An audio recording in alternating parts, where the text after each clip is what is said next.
My mom only had one eye. I hated her, she was such an embarrassment.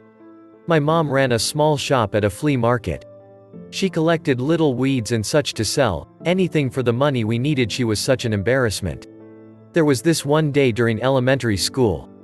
I remember that it was field day, and my mom came. I was so embarrassed. How could she do this to me? I threw her a hateful look and ran out.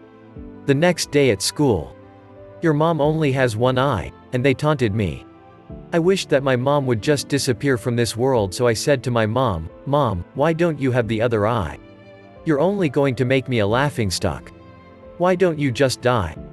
My mom did not respond. I guess I felt a little bad, but at the same time, it felt good to think that I had said what I'd wanted to say all this time.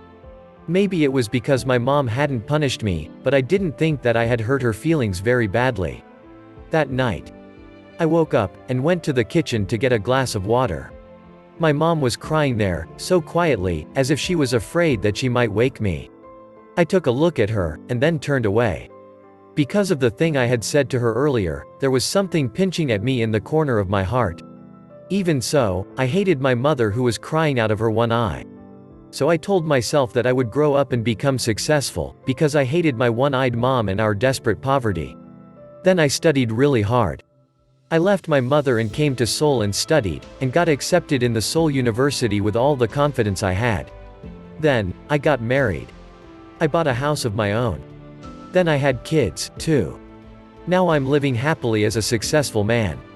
I like it here because it's a place that doesn't remind me of my mom. This happiness was getting bigger and bigger, when someone unexpected came to see me. What? Who's this? It was my mother. Still with her one eye. It felt as if the whole sky was falling apart on me. My little girl ran away, scared of my mom's eye. And I asked her, "Who are you?"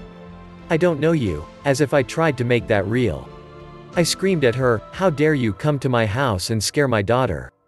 Get out of here now." And to this, my mother quietly answered, "Oh, I'm so sorry. I may have gotten the wrong address," and she disappeared. Thank goodness, she doesn't recognize me. I was quite relieved. I told myself that I wasn't going to care, or think about this for the rest of my life. Then a wave of relief came upon me. One day, a letter regarding a school reunion came to my house. I lied to my wife saying that I was going on a business trip. After the reunion, I went down to the old shack, that I used to call a house. Just out of curiosity there, I found my mother fallen on the cold ground. But I did not shed a single tear. She had a piece of paper in her hand. It was a letter to me. She wrote, "My son, I think my life has been long enough now. And I won't visit Seoul anymore, but would it be too much to ask if I wanted you to come visit me once in a while? I miss you so much. And I was so glad when I heard you were coming for the reunion. But I decided not to go to the school. For you. I'm sorry that I only have one eye, and I was an embarrassment for you. You see, when you were very little, you got into an accident, and lost your eye. As a mother, I couldn't stand watching you having to grow up with only one eye, so I gave you mine.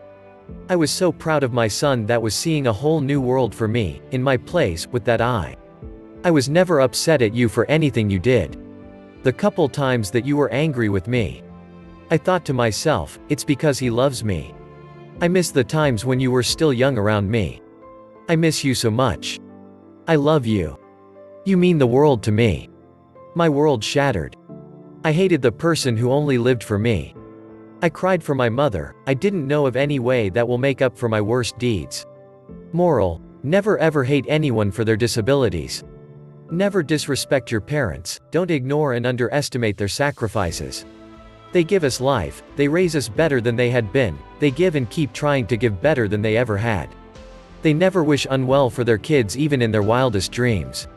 They always try showing right path and being motivator. Parents give up all for kids, forgive all mistakes made by kids. There is no way to repay what they done for kids, all we can do is try giving what they need, and it is just time, love and respect.